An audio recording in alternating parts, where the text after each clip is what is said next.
going on, man? Another day, another Dillon in the dock, dude. What's up? Dude, that's right. Oh, you know, I got 15 things happening over here at once. you will close your Just tabs. everywhere. Close your tabs. Dude, that's what I did. Close your tabs. I was closing out for the day. Yeah, the weirdest thing today, you have a Mac, so you don't know, you might not know what I'm talking about, but like when Windows crashes, like if Explorer crashes, your like start menu taskbar will go away for a second and come back. Okay. And I'm like, I was working on some subtitles for the transcript for the podcast, Yeah. and Explorer crashed, and then it kept crashing over and over, but nothing was telling me there was a catastrophic crash. It was a horrible experience, dude. Um, Damn. Well, one I of, one of these like, days you go Mac. dude, they say once you go Mac, you never go back, but I went It's Mac and I went back, I don't know how. dude, because I lost every single. I had a recording studio back in the day. I lost Mhm. every single song I ever recorded. Partially because I didn't back it up. Like that's my bad. I'll accept Yeah. that. But like when your hard drive or something goes bad on a Mac, like you might as well just throw your computer away. By the time you get it fixed, it's insane, dude.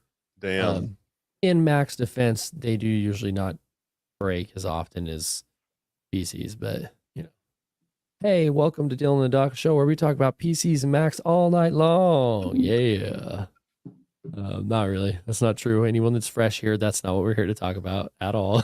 No, no, no, no, no. So We're yeah, here to we're here to talk about relationships and sobriety, yeah, the yeah, intersections and all the cool shit happening. yeah, all of it because they're so related. It's insane. Um, have you ever looked into the statistics on how much substance abuse has to do with like failed relationships? I I'm just haven't. I'm curious what that number might be. I think that might be worth looking into. Um, I have like not. Yeah, it turns out if your marriage is falling apart, there's a 50% chance that one of you's got a substance use issue. Like, I just mean curious. I'm sure it plays a large part, but I'm guessing it's other factors aside from the alcohol use. I'm guessing Yeah. it's the violence, it's the jealousy, it's the not paying attention, it's everything else Yeah. Yeah. I that mean, comes with it. bingo on you there. I was talking with a client about that earlier today. It's like my wife didn't leave me because I drank. My wife left me because I drank and ignored her. If I were capable of drinking and still maintaining a relationship, that might have not have been the thing that happened, but I Yeah, yeah, wasn't capable of doing those together. yeah, yeah. So there's the thing. Um, yeah, dude. So let's get into it. We're like 3 minutes in. Um, Oh wow. we got a Rochambeau for it. I'll lead it. I'll do it. What do you Lead it. think? Hit it up. So my name is Dylan Reed. I'm a professional recovery coach. Been helping dads, moms, no kids, don't mess with kids, dads and moms get sober so they become better dads and moms, better partners in relationships, better employees, better cousins, brothers, uncles, whatever they are, right? Because we suck when we're drinking, for being honest, especially if you got a drinking problem. Specifically, if you got a drinking problem. So when your drinking problems become a problem because it's a problem for somebody else, you get a hold of me and I help you get rid of that drinking problem. How about that? Hey, I like it. There you go. My name's Dr. Ryan. I'm the other half on this show. I am a relationship expert, specializing in interpersonal communication and relationship development. I help take the self doubt, the fear, the lack of motivation, the overwhelm out of your relationship when you're getting it back on track. Take you from zero to hero in 2 months in your relationship. That's what it's all about. That is what it's all about. So, where are you guys coming in from? We love hearing that part. We're trying to figure out what time to go live each night, and it is nice to know where you're from. Chancellor, what's up? Hello, hello. Hello, hello. Yeah. Who's out there? Where you at? Who's been with us? I mean, this is day 9 of lives straight. Yeah, yeah, yeah. With a bonus episode on Friday because you got us twice, Oh double yeah, dipping Dylan in the dock. 9. This is 10 episodes in a row so far. Yeah, yeah. Want to roll, man. What's up, Jen? What's up, Jen? I'm for those of you that don't know, I'm tuning in from Dallas, Texas. Jess is here. Hey, Outside Philly. I really enjoyed Philly when I was there. That was a fun place. I've never been.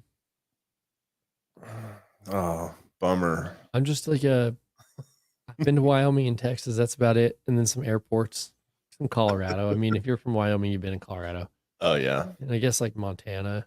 I mean, I guess Okay. I've been to some places, but I've not been to like the big places that people Yeah. go to. Yeah. Like, I've never been to Kansas City. Never been to anywhere in California except LAX. That doesn't count. So Love it. So, my question, what question you like got? now that you've gotten sober, are there like travel plans? Are there things you want to see, want to do? Yeah, dude. I Do you want to mean, see more of the country now that you have the time and money? I want to see more of other countries, to be honest with you. Okay. For a culture thing, Yeah. like I mean, each state and city they have kind of their own culture, but they're like a subculture of a larger culture. So I want to Yeah. go. I want to go check out some other stuff. Going to France last summer was like really opened my eyes to how different it can be other places. Like Sunday, the world just stopped where I was, and it was Yeah. the coolest thing. It was like okay, like everyone did that. Yeah. I was like wow. And they were shocked that I was shocked.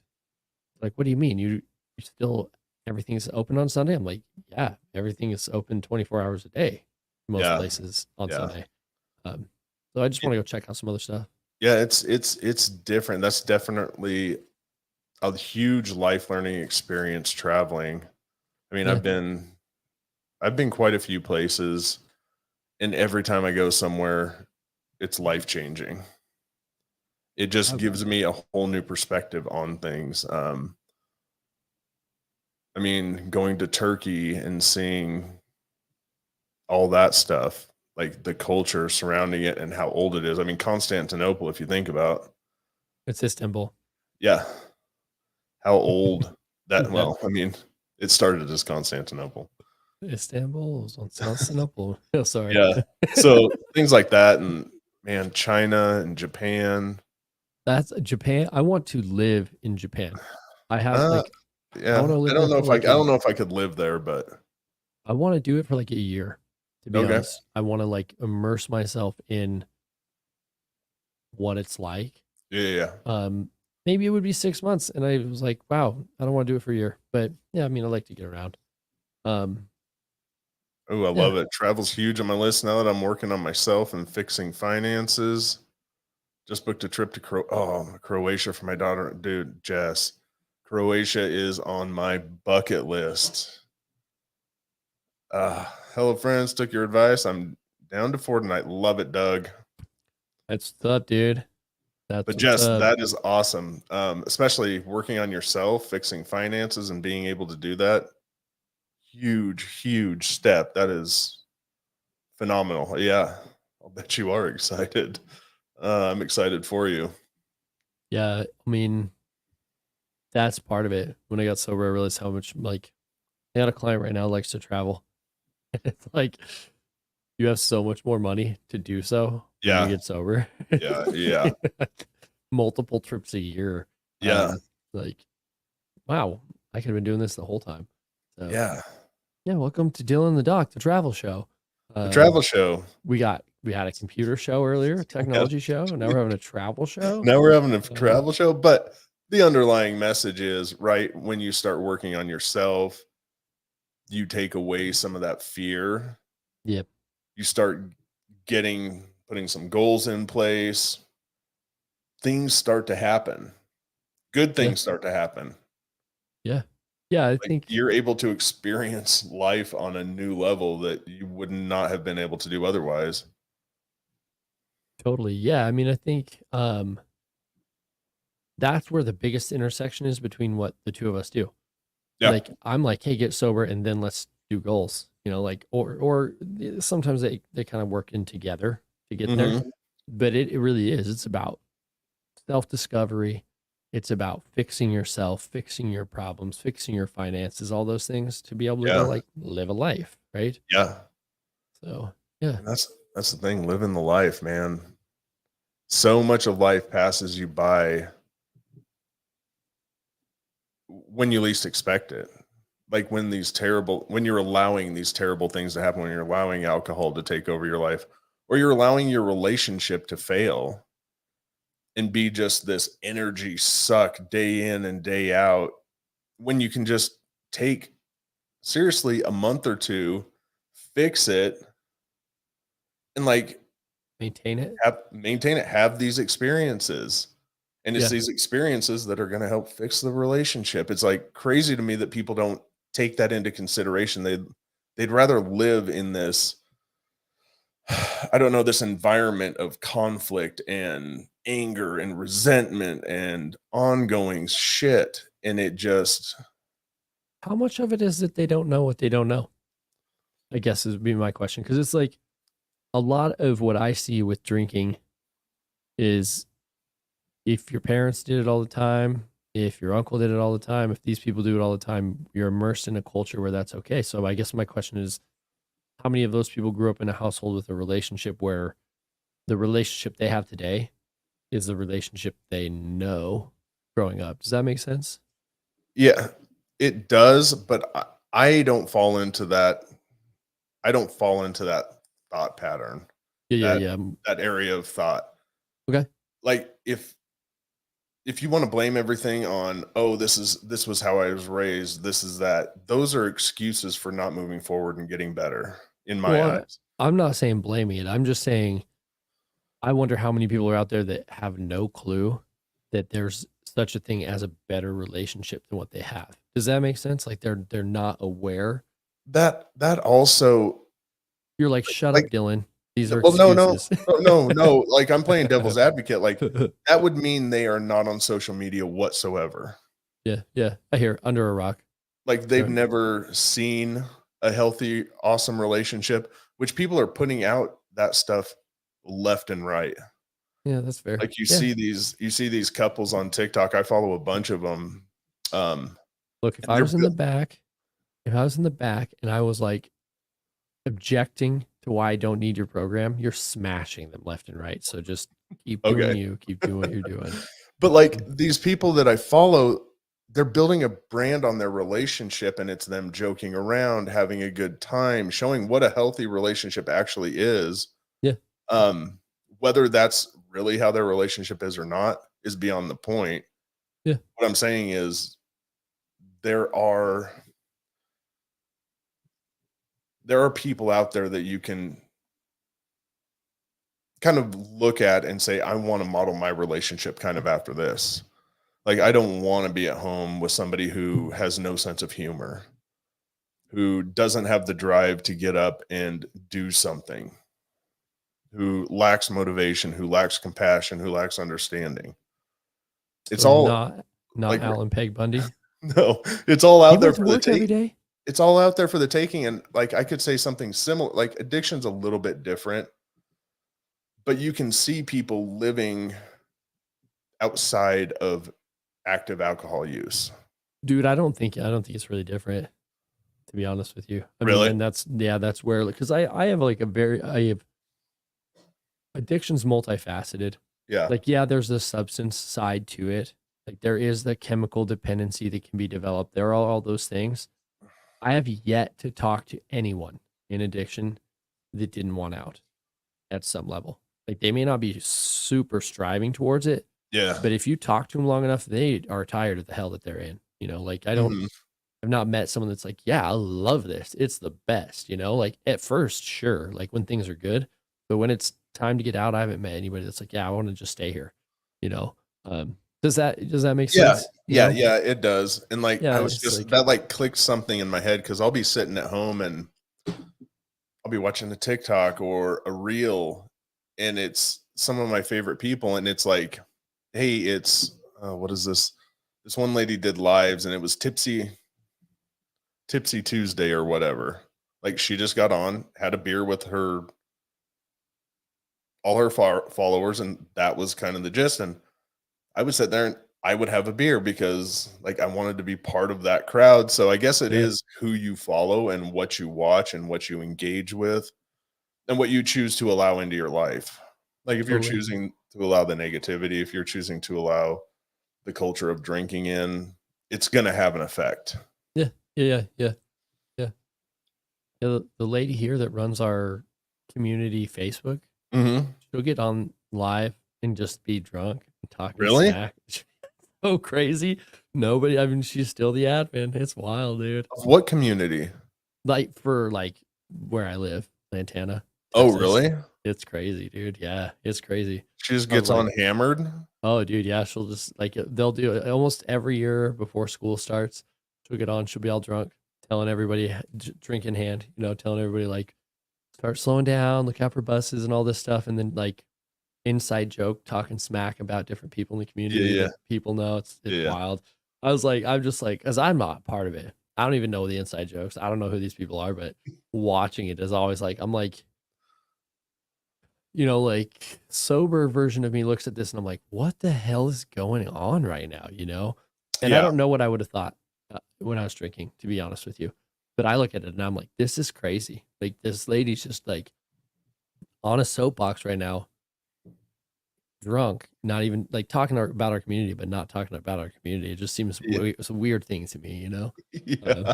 yeah, it's like I was like, wow, okay, sure, dude, why not? But yeah, so let's let's let's get into some stuff. I mean, we've Yeah, been getting into some stuff, but we let's have. get into some other I stuff. kinda I wanna hear your thoughts on this one. Ooh.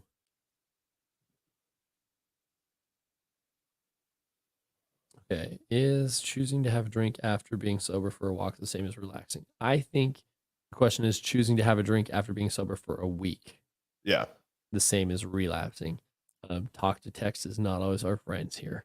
Same Um, same as is it relaxing or relapsing? I think it's Chancellor, I need some clarity because what I'm reading is choosing to have a drink after being sober for a week the same as relapsing. I'm thinking this is a talk to text mistake. I don't know. What are you seeing? What are you picking up? I'm seeing having a like you take a week off drinking and then you just have one beer to relax. Oh, okay. Um, I don't know. I mean, So I don't know because I don't really. I do that. Like I just had one beer on Saturday with my girlfriend to relax, and that was it. And Good haven't for had you, one dude. since. Good for you, dude. Yeah, yeah, Um, I I mean, I'm obviously going to say no. yeah. It's like, um, because of the audience. Um, but I honestly don't know what he's asking. Hmm. Here, Because either way, we have to make an assumption about what one of the words is. yeah, So yeah, we'll leave it for a second. Chancellor, if you would let us know what's going yeah. on. Um, Take Doug's. He's in here every night. it is, man. Okay, quitting drinking cold turkey. I'm not a doctor. Real quick, there you go. I'm not a doctor. Um, it can or it can't be. Like this is kind of an ambiguous answer because it depends on how much you've been drinking, for how long you've been drinking, how well, like what kind of diet you have, how much sleep you're Hmm. getting, all these different. There's risk factors involved. Um, I guess the biggest question is what happens when you quit. Like what happens when you quit? Like if you went a day without a beer, or how many beers you're drinking, Yeah, how are you doing? Um, if you're okay, you're not sick, you're not shaking, you're not puking, you're not sweating, your heart's not racing, none of those things are happening, yeah. plug on, man. Soldier away. Um, what I have to say, like I said, I'm not a doctor. Most of the people that suffer from significant withdrawal symptoms to the point that they can become fatal has more to do with malnutrition and lack of sleep. Much more to do with that than how much alcohol you consume. So if you're still eating food, you're still relatively healthy, and you're still getting some sleep, probably be okay. But again, I'm not a doctor. You should consult a physician. Everyone should have a physician. You should talk to that person about what you want to do. Yeah, So yeah. there you go. Done. I like it. What do you got? What do you want to talk about today? Dude, I kind of want to talk about this self-doubt and fear. That's I'm been afraid to do that. you're afraid to do that? I'm afraid to do that. I just like so I was taking notes today. I was just thinking back on either people who I've been on calls with or clients, and a lot of people suffer with like self-doubt and like a fear of failure when they're trying to make positive changes in their life. And like what this does is it just hinders their progress, but it also kind of it makes them reluctant to take any risk or to step outside their comfort zone. Yeah. So I just kind of wanted to hit on that because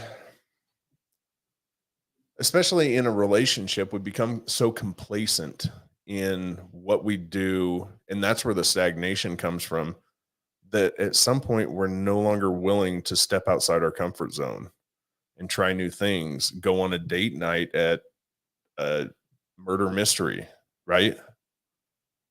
Yeah. Yeah. Like we become Dude, complacent and we're previous version of me wouldn't have done that. what There's it no a way. was it a fear thing or a complacency? Like what do you think it was besides alcohol? Yeah. Pull the alcohol. Well, because Yeah. like honestly, I mean, um, when my wife and I were still like living in the same place, Yeah. like my drinking wasn't good, but it wasn't like debilitating. Like it Uh-huh. didn't stop me from going to social functions. Like I went to work. I had great grades. I still as active parent, all that Mhm. stuff. Um, it I it wasn't the status quo. Like it was like this is comfortable, even if it's uncomfortable. Yeah. Yeah. So I'm gonna just keep plugging away at what's comfortable and not worry about putting myself out there and going to like I don't know, like they had like rock the block events Mhm. in Casper, so it's like this like for those of you that aren't there, which is like pretty much everybody except for Yeah. he and I are familiar with it. It's like a big like downtown party where there's Yeah. like art for sale places and there's live music and all sorts of cool stuff, right? Mhm. Um to me that was just so out of my comfort zone that I was like, nah, like that's a no for me, dog. Really? Yeah, I mean, and it's weird because previous version of myself was pretty well outgoing. I don't Mhm. know really what had happened to that version of me along the Yeah. way.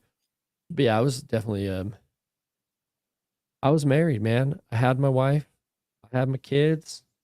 I didn't need to do nothing new, bro. Yeah. Like Yeah, we're and both miserable in the relationship, and that's just how it's gonna be, dude. yeah, and Um, that's kind of the point that it gets at is right, we doubt ourselves in being able to succeed and have that healthy relationship or have that sobriety, which leads to this huge fear problem or complacency, right? mhm. I'm just not going to do these things that, like Jess is saying, like that was my favorite thing tonight is when Jess is like, "Hey, I'm going to Croatia, where'd she go? Croatia. Croatia." Yeah, Yeah. Like I'm stepping out, taking my daughter, going to Croatia, getting my shit together. Like I'm stepping out of my comfort zone a little to go do that. And it's a big one. And it's awesome because it builds those experiences that we were talking about when we talked about travel and having things good going on. yeah, So yeah, just kind of stepping out of being complacent. And I think that bodes true for both relationships and sobriety. Like some people are like, "Oh, I just go home and I drink every night." Like, where is quit stepping out of doing your that. comfort zone? Where is like this is all done. I feel, and correct me if I'm wrong, this is all done out of kind of this self-doubt and fear. I don't think I can quit.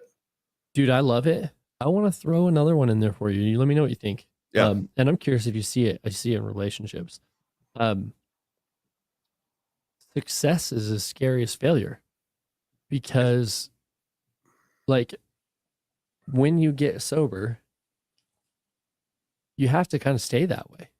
Like, I mean, you don't like have to, but Mhm. most of the people around you, that's the expectation you've set, you Yeah. know, or if you start a business and it goes well, you don't usually just get to walk away from it. You have people depending on you to show up and do all these things. Same in a relationship. If all of a sudden you set this really high bar moment with your wife, the jig is up, buddy. Like, you don't get to forget an anniversary again because you just knocked it out of the park with something, right? Yeah. So it's like, I think a lot of us play small because we're afraid of continuing to have to play big because we set standards. Is that track for you at all? Yeah, that tracks really well. I like that. I Yeah. think a lot of people do play small because they are afraid of the big. Yeah. Yeah. And It's scary, dude. You know, like oh, it's super scary. I have to show up like even kind of where we're at right now. Like, Mhm. I have to show up to this show. Yeah. I mean, I don't have to. I middle fingers in the air, walk away, I'm done, right? Yeah. But I'm not that kind of person.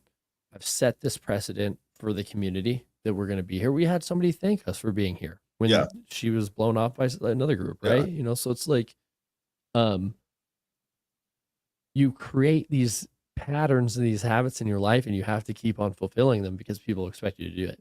So if Yeah. you just never create them, you just only have the habit of going home and drinking beer. Life's pretty Yeah. easy, right? Yeah.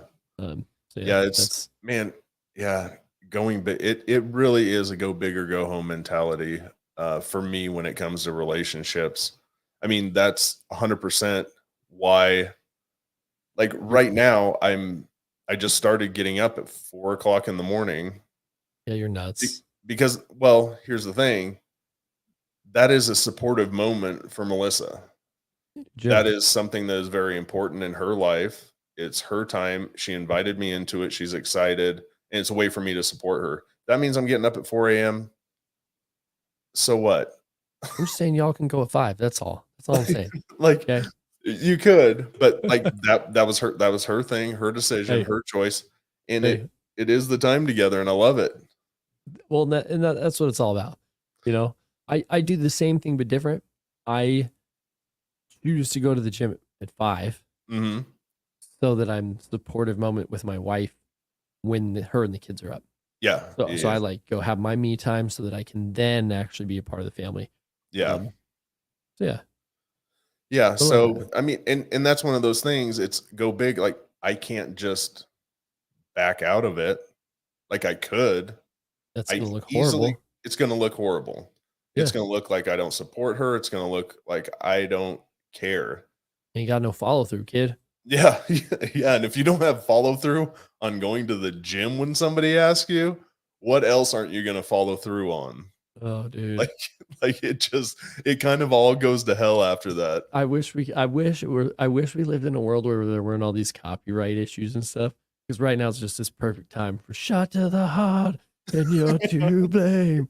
That's all I was thinking as you said that, not showing up to the gym. And I'm like, oh, I've been that guy before, let a workout partner down or something. Like, Yes, I'm yes. sorry. Um, yeah, no, I mean, I'm with you. I, so I mean, I think that covered the fear. Yeah, yeah, I like that. Um, One thing do you think self-limiting beliefs ties in here? 100%, yeah. Because I think there's like this other component of like, and it works for relationships and sobriety where we don't think we're deserving. And we've had a little bit of a talk about deserving. This is not like unearned receiving Yeah, things, right? But like where people like consistently self-sabotage themselves because they do not feel as though they should have like a better life. You know what yeah. I mean? Like that kind of thing for whatever's happened to them. Um, One thing I've taken like some courses on coaching, and there Mhm, was this one that really struck me. It made a lot of sense. Um, how if you have a family, the parents sometimes try to blame the kids mhm. for things that are going on. Yeah, Um, Usually a lack of patience and that kind of stuff. But then that person takes that into adulthood, and then they think everything's their fault. they might think their parents' divorce is their fault because mom or dad told them that it was, Yeah. So Yeah. then for the rest of their life, they think that they don't deserve good things.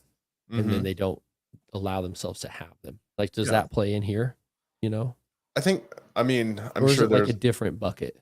I'm sure that plays a pretty solid role in I mean, that would play into a fear of failure, right? If they're bringing that in to life. That caused my mom and dad to get divorced. Yeah. I can't get married. I'll cause my own divorce, right? Yeah. I'll cause my own divorce. I don't want to have kids and put them through it.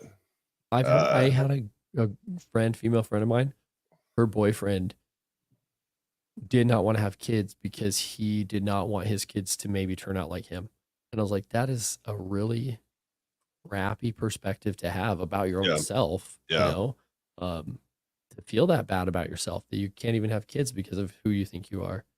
Um, yeah. That's 100% a negative self-talk thing. Oh And yeah. that is, that's a whole nother Yeah. We'll leave that alone. whole we That, can dive into someday. that's a whole week's worth of holes we can dive Oh, into. yeah. Like, And yeah. like, I think self-fulfilling prophecies fall into here as well, Oh right? yeah. Oh yeah. I'm- Oh yeah. like That's, I it, gotta go. I think there's a whole bunch that falls in there, but I really like the idea of talking about the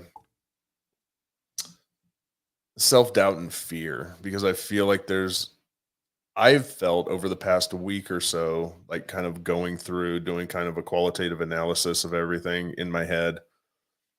There's a lot of self-doubt that comes through the comments. And I don't think we would be doing justice if we didn't talk about the self-doubt inherent in either creating a stronger relationship or getting sober. Because Totally. there is a ton of that and fear of failure. Um, there can be a fear of success, right? Like you don't know what sober life looks like. You don't know what a healthy relationship looks like. Like, what am I going to do when Yeah. I come home and she actually gives me a hug and she's excited to see me and I'm doing stuff like, right? It's that Yeah. unknown. It's that great unknown. I don't know what to do. But I'll Yeah. tell you what, when you do get there, it's pretty damn good. Yeah. Yeah. Don't touch me. Yeah, Like, yeah, what, like uh, my, it's a joke now, but in the beginning, it wasn't like, if there was like exchange of affection between my wife and I at one point, I mean, we've been up, down, left, right, man. Like it ain't always been peaches and yeah, cream, right? yeah. Um, it would be like I would say something nice and she would be like, "What did you do? Like, what did you do wrong?" Oh shit. And I'm like, "I didn't do anything, like I was just saying I love you, And she's thinking like I'm trying to like sweep something under the rug with this like gesture. Um, yeah, I didn't like that anymore, but dude, that's the first thing I thought of when you're talking about like if she came home and gave you a hug, I'd be Yeah, like, why am I getting this? Like yeah, what do you want? yeah. Um, And like, how good does it feel now not to have that? Pretty good, dude. I Yeah, was mad at her today.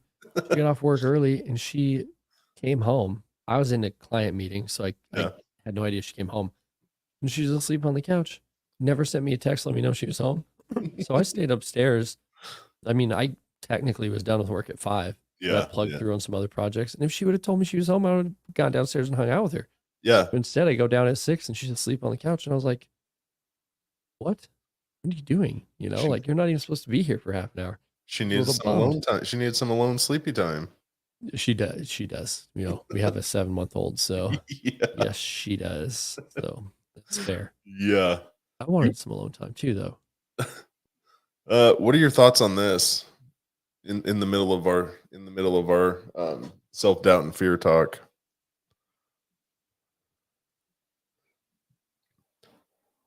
I huh.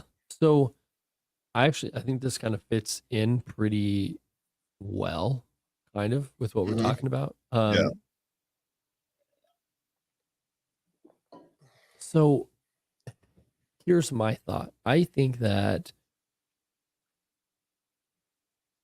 I don't think it's our business to tell people how to feel about our sobriety. Yeah. Um, especially like an aggressive way. I mean, you can ask them to like, like tell them my sobriety is none of your business or whatever, kindly, of Mm-hmm. course.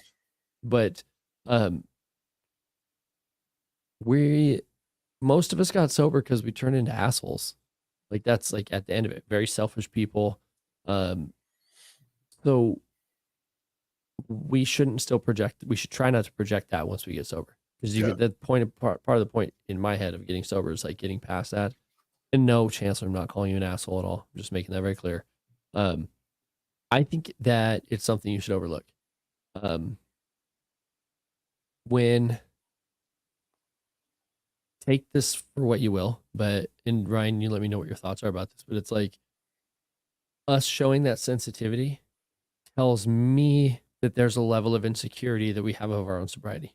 Yeah. Like we're doubting our ability to stay sober, and that's why we get so defensive and sensitive when somebody says something to us about our drinking or lack of drinking. I could be off base. I don't want to read your mind, Chancellor. That's me projecting my experience on this question. Mm-hmm. But what do you think? I like the way you put it. If I were to put that into terms of a relationship with somebody and they were saying their partner wasn't being supported and they jumped down their throat, you don't have any control over anybody else's thought processes. You really don't have any control over anybody, period. But what you do have control over is yourself and how you handle the situation. Totally. And the way I would Totally. go about it is from a place of understanding. And I say this a lot, but it is such a powerful tool when you're trying to deal with other people. Asking a question, right? If they have some snide remark about your sobriety, ask a question to try to understand why they made that remark without Yes. scolding them, without anything. If that person means enough to you to where you scold them, obviously they mean it. That person means enough to you that you want to understand them. Hey, I didn't know that bothered you. Like my drinking bothered you this much. Is there something I've done wrong? Yeah. Is there something I could do differently? Like where is this coming from on your side? Is kind of how I would approach that. Love it. I love it. Um, yeah, I'm like try to be jujitsu with my words about it and like Do you? disarm people as much as I can. Part of it, like it wasn't my plan. This was not my plan. Like being on the show, I'm telling you, my life being on Dillon the Doc was not on my 2023 bingo card. Making content about sobriety was never on my 2023 bingo card. It was not on my bingo card, period. Yeah. Right. Yeah. Um, I but now remember. that I've done it, nobody can say anything to me. Mhm. I've owned my stuff. Like you can't say anything to me about my drinking or lack of drinking or anything because Yeah. I've taken ownership of everything. It's like, so if you take radical responsibility for mistakes you've made along the way and your behaviors and all of these things, Mhm. then we don't have anything to be sensitive about because there's nothing that can, ruffle our feathers. Because Yeah. like we just peacocked it. It's like, Yeah. hey, look at Yeah. that. Like I got it all out for you. That's not everyone's approach. I get that. There's a lot of people that, for whatever reasons, need it to be more held secretly, sensitive, or whatever. But Yeah.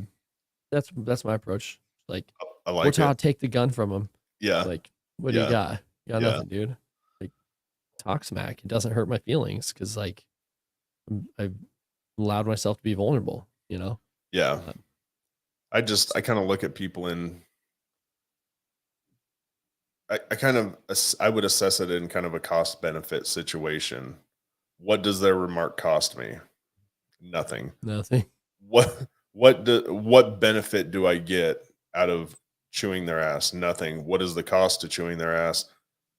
To me, it's gonna keep me up at night. It's gonna I'm have it's time, my emotion. There's more cost than there is benefit to doing that. Total dude. Yeah. Okay. If I have a troll, I mean, it happens. Like it Yeah. still happens. Like somebody will come up, let's say something's just insane on a post or something. Uh-huh. I'm going to have an emotional reaction. It's going to Yeah. happen. It Yeah. doesn't matter how many times I've seen even the same comment. I'm going to have an emotional reaction. If I react, if I comment, if I do something to engage that person, I've now drugged that emotional reaction out further because that Mhm. person's going to respond. If they don't respond, it's even going to piss me off even more. So it's like, Yeah. if you just disengage, ignore it, it takes less time and mental energy Yeah. than to like try to even convince them, like I'll Yeah. I'll tell myself this little lie, ooh, a teaching moment. And like, Mhm. no, it's me teaching myself not to do this, you dipshit. Like, like, why are you doing this again? Yeah. Um, they're not here to learn. That person's not here to learn. No, they're not. They wouldn't make comments like that if they were here to learn. No. So I just like, yeah, whatever. Yeah, man, creating content, you learn that really, really quick, and you learn it the hard way. Oh, dude, I almost quit. It was back in, it would have been like mid-January. I almost completely quit. Like, I just was like, I'm going to like get off the internet forever. Really? Oh, dude, I had a week, put me in the darkest hole I'd been in probably since I got sober. I just had some people that knew the exact right thing to say to me to just Mhm. get me. And then it drew me in, and then they just like stabbed me more while I was there. And I didn't know how to handle it. Yeah, Trolls 101, just ignore them. So there you go. It'll get you. Um, I do want to throw this Hey, one. Chancellor, that's what you should do as best you can, even in Yeah, real life. Yeah. 100%. I want to throw this up. Just shout out for Jess. Shout out to you. Yeah. There you go. Stepping out of the comfort zone, seeing the world. I love it. I like that is probably one of my favorite things. That is a huge win. Yeah. Yeah. That's what we do it for, right? Yeah. Chancellor, we got you, man. Hell yeah. Little radical responsibility. I Someone's love this lady, man. She's so new cool. motto. She's super cool. Love it, dude. So, are Hey, we done with the self-doubt and the fear? Yeah. Or I mean, Yeah. I know we could go on all night if we wanted to. Oh, yeah. Question is, are we going to? No, we don't need to. So, I kind of got one. All right, let's hear it. What I'm gonna do, I don't want to, because I mean, this should be a segment. Maybe it will be on one of our regular installments. For those of you that are, I mean, I feel like everyone that's here's been here, but we're trying to decide what night is going to be a regular installment.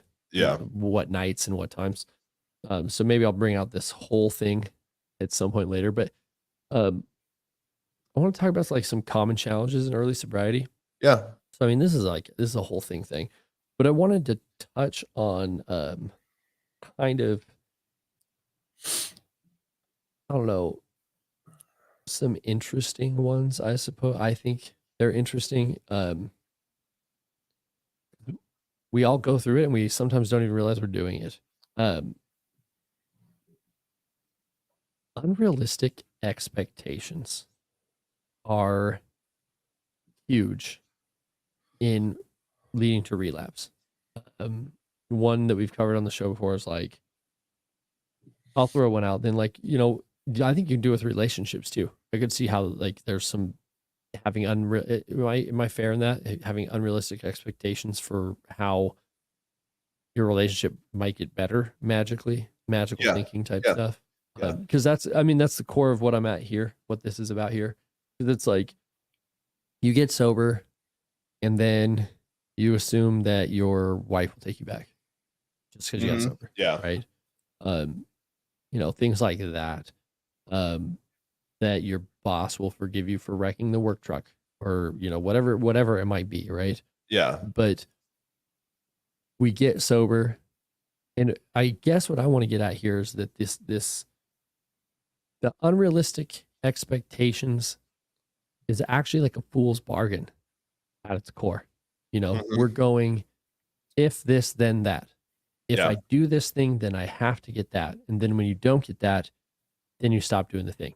Yeah. you know, and we really need to be cognizant of that, especially like when we're trying to get sober. That's the underlying trend of don't quit for someone else. That's really what they're saying to you. They're not Yeah. saying don't quit for someone else. What they're saying is make sure that if you're quitting for something else, if that doesn't happen, you're still gonna stay sober. Right? Yeah. Like Yeah. that's actually the theme, you know.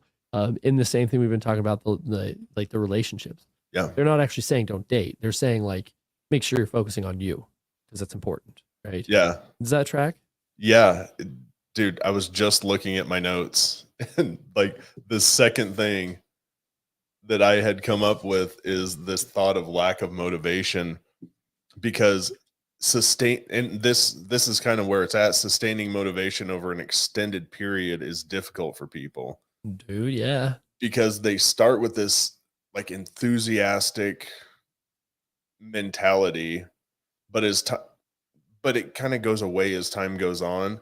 So it makes it challenging to stick with these goals. And what I see in couples is um like he's not helping around the house, or like she what is one the guys trying to think of one the guys say.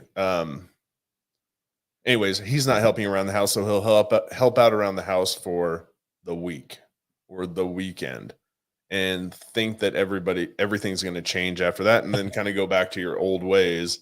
So it is kind of like that. Like you have to sustain that motivation. You have to sustain whatever it is you start.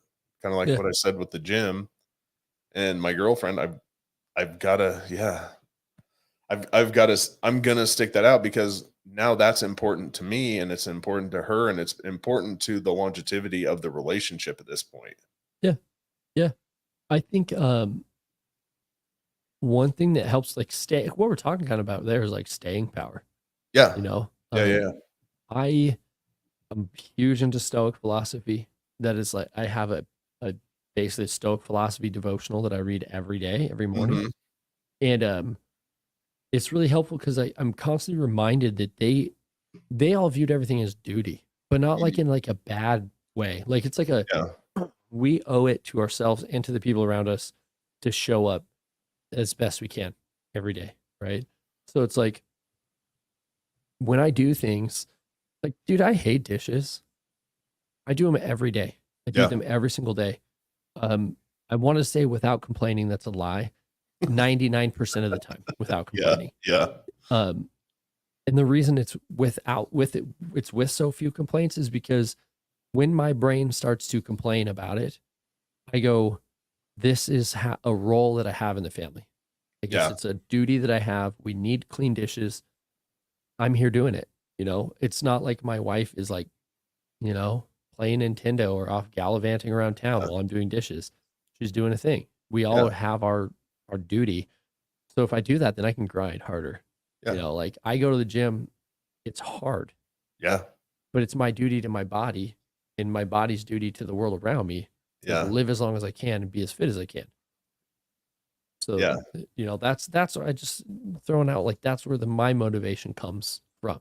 You know, like I Hmm. got sober because I had a duty to my kids Yeah. to be the best dad I could. Uh, so yeah, I quit for my kids, but I quit for me at the same time, realizing I had to show up. You know, um, Yeah. You quit for your kids, but you have a duty. You have a duty to yourself now, to your yeah, wife, to your yeah. kids, to your All these clients, viewers, like everybody. Yeah, everybody. You have a huge duty. Like, and like we talked about at the beginning of the show when we were talking about self-doubt and fear, it's that fear of getting big. Like you no longer really have a choice. This is what you are doing. This is what you're gonna do. And once I think that's kind of where I go is once you make that step into the big scary outside your comfort zone, there's no going back. You have to take then the other foot, put it into the big scary, and yeah, you have to continue to do that for not just yourself, but like you said, everybody else. yeah. They're all gonna be there, and they're gonna laugh at you if you don't show up. You know, And it's not so much the laughing, but it's it's the letting those people down. Totally. Yeah. Yeah. Yeah. I mean, It's failing them. I It's not. have to be able to look myself in the mirror Yeah. when it's all said and done. Yeah. And the times I can think of in my life when I wasn't able to do that was when I was letting myself down and the world around me down. You know, I couldn't see who I was. Didn't want to see who I was, right? Yeah. So yeah, the unreal that's I wanted Yeah. to touch on the oh yeah. Yeah. I'm throwing some comments up by Trisha as you go along because she's talking about the same thing we are I right told down you she here. was awesome, dude. Yeah. Yeah, I mean, because it's just this crazy magical thinking that we have where we're thinking if we're better, everything else has to get better. I mean, yeah, be the change you want to see in the world. Just be patient as you wait for that change Yeah. to occur. Yeah. This is just not an overnight thing. Yeah. Um, so yeah, I think that's the most. I don't want to harp on that one anymore. Okay. Yeah, it's just a matter of realizing that it takes time and effort Mm-hmm. in all, even in your relationship. Like, Those are the two things most people back away from: the time constraint and the amount of effort and sacrifice they have to put in. yeah, And I feel like those are, I don't know, maybe you feel the same way about sobriety. I feel like those are two of the main concerns people have with getting their relationship back on track. The amount of time they think it'll take, which it does take a little bit of time, yeah. and the effort and sacrifice. It takes a lot of effort and it takes minimum moderate amounts of sacrifice. Like you don't have to sacrifice a whole lot. I think. Um, so when it comes, I definitely the effort definitely scares people off. Mm-hmm. The time thing, I'm trying to like put that into perspective through my own experience, and then also I'm kind of jogging my memory about talking with other people. Like, um, it's like for them, it's not so much the time it will take; it's like time lost. Like, so follow this. It's like a FOMO thing is Yeah, what it yeah, is. yeah.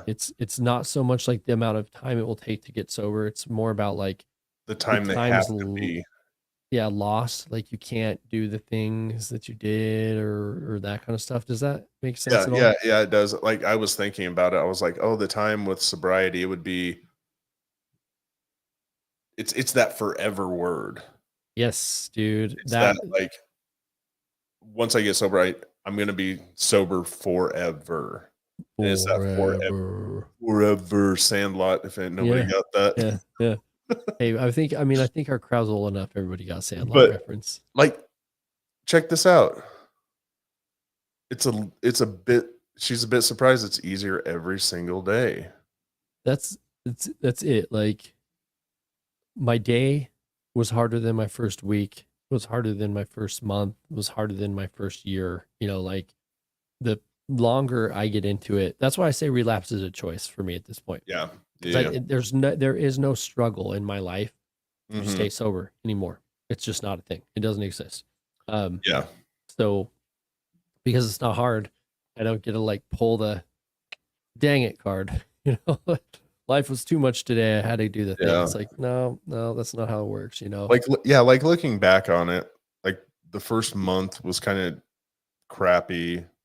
The first 6 months was a little bit easier. The first year it wasn't terrible. And then like after that you're just counting years and they aren't that difficult. The years get easier S- and easier and easier. That's why I do not encourage my clients to count days. Um, a lot of people come to the table with that already loaded up. Like that's what they're gonna do. That's cool. Like I'm not knocking people that count days, but my thing was like that was exhausting. Like for me, one day at a time was harder than like just cutting loose from the concept of time and Yeah. just being like I just am. Like I'm present. I'm being. I don't care how long I've been sober, how long I'm gonna be sober. I'm just Mhm. sober. You know, Yeah. um, removing all that. Right. Yeah. Um, Did you read my master's thesis when I talk about that in time? Man, I'm That part. horrible. I'm a bad friend, man. Yeah. I like skimmed it. I did. I gave it a master's. I gave it a grad school read. Yeah, Is what I yeah, did. that's You fine. know, That's fine. I need to But dig in into there, it. I talk about that, like the accrual of time is something that is the value placed on sobriety, and I I mean, didn't, chips and stuff, dude. and I did not find that helpful. Yeah, I yeah. found that demeaning, and I felt it held me back from because that was just it. That's all I was trying to accrue was time, and I wanted to do so much more with my life. I wanted to collect, like we have Jess. I wanted to collect experiences. Yeah. Rocks from different countries. Put them Yeah, in my pocket. yeah, yeah. Like I wanted to collect something different than the year, the time, the chip. Yeah. Well, and my thing too, what I want for everybody watching, if you're working to get sober, I want for you to be able to live a life that is so full of opportunity Yeah, that you don't even consider the fact that you're sober anymore. yeah. Like it's not that's where I'm telling you, if I did not make this content for you fine folks, I wouldn't even think about it. Like it wouldn't even, it's not a thing that crosses my mind. Hmm. Um, I I want that for you. And part of the way I got there was I stopped counting the days. If I was still counting the days, I was still like thinking about it all the time. You know, like wake up in the morning, like today's 89, you know, today's this, today's that. So yeah, there you go. When do I get to say I just don't drink instead of family and friends asking how many days? When you decide that, that's Yeah, what you're gonna do yeah. as soon as you want to. Trisha, it's your, it's your life. I mean, you get, The next time they ask, just like yeah. that's when you can start. The next It's time they been ask, so many days I've lost count. like the days aren't my concern. I just don't drink anymore. What did she just say? Arrgh. I don't know if that's a good arg or bad arg, I don't know. but we're gonna take it. I don't know. Hey, what's a pirate's favorite pizza? Huh. Pepperoni pizza. Jesus. You're welcome. I worked at Pizza Hut once. You're welcome. Welcome everybody. Oh man, the It's dad a deep jokes. dish cut. Yeah, dude. I thought of a pirate when she said arg. Hey, I got a laugh out of it, dude. You did, you did, you did. But yeah, I think live in sobriety your way is the way you have to do it. Yeah. Keep what works, throw everything else out. If you need to count to 1,000,000 before you die or attempt to, then do it. For me, it was exhausting, and then became a big measurement thing, like a competition. Yeah. And I didn't like that. Yeah. Because I'll tell you what, I know people that have been sober for 20 years that you could have fooled me, just in the way that they interact with the world around them. Oh, Like, it's 100%. yeah, like wow, you're grumpy. That's in my So, thesis too. God, I want to read it, man. I'm sorry. Dang. God, You don't man, have to, dude. It's I a thesis. told you It's pretty boring. it's dense. Yeah. It's dry. These are not demeaning words. These are just the reality of every academic paper I've ever written or read, for the most part, Yeah. because we're required to. There's actually a standard that says remove all humor from said papers. Yeah, I mean, so it's like I plugged through some of it, and then the next thing I knew, I was on a live show with you all the time. Now I don't have time because you make me do this with you every week. Oh, I bummer. read it. You make me get on the air. Oh, bummer. Is it okay to be in a relationship without labels? I don't, what, like boyfriend, girlfriend labels, like those kind of labels? Are those, Sean, if you could clarify that? Are you talking like wife? Well, I mean, there are people in polyamorous relationships that don't put a lot of labels on it. People that are in non-monogamous relationships don't put a lot of labels on it. Well, okay, I'll put it this way. Oh, uh, sustainable relationships. You don't have to put a label on it. It just,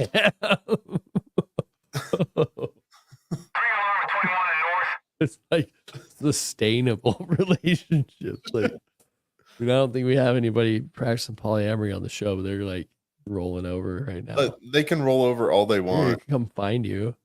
Like, Dude, find don't me. tell my wife that I like having 3 wives. That was another hot Find me. take. I'll show you the research on it. They're not sustainable.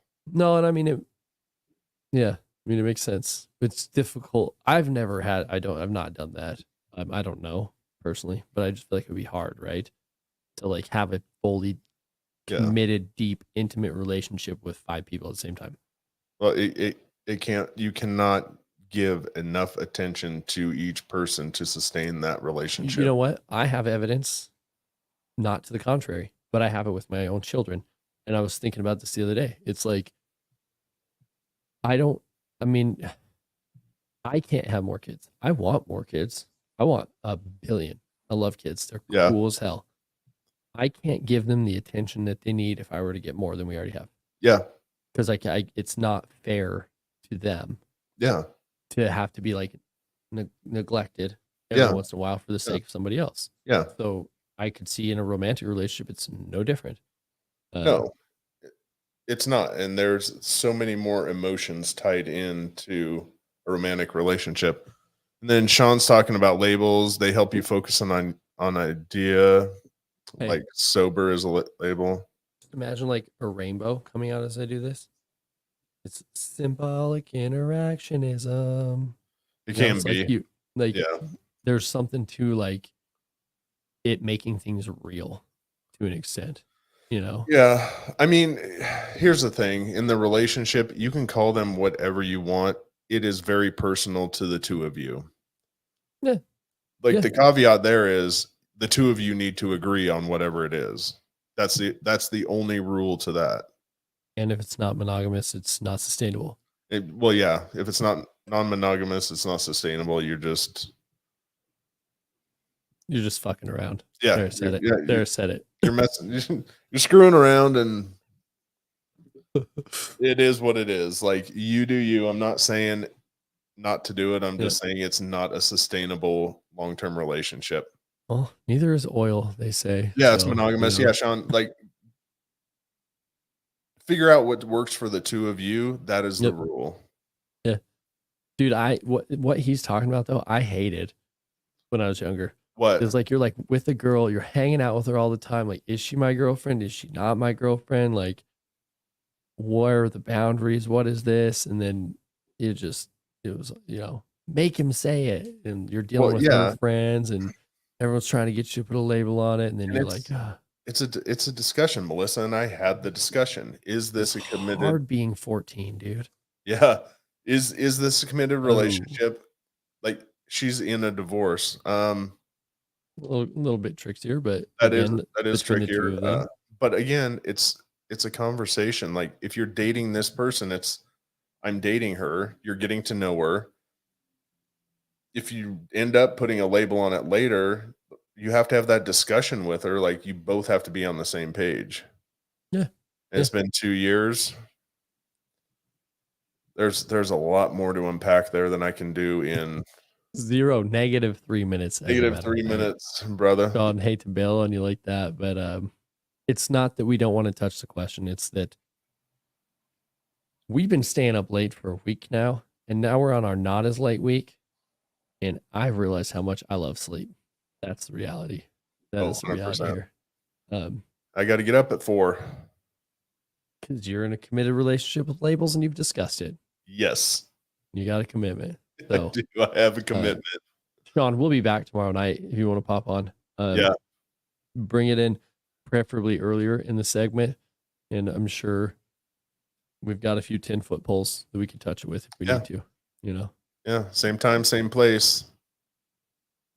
Yeah. I mean, there hasn't been a question we haven't touched yet. So I don't think that's something we even need to worry about. Like, I show up here with my bulletproof vest and my flame retardant jacket, so I'm ready. So I'm ready whenever. It's all good. Cool. All right, guys. All right, everybody. Congratulations, Jess. Thanks, Chancellor. Thanks, Trish. Yeah. Sean. We it's good appreciate seeing you, support. brother. We will catch you guys later. Have a great night. It is a great night. Have a great night. Bye.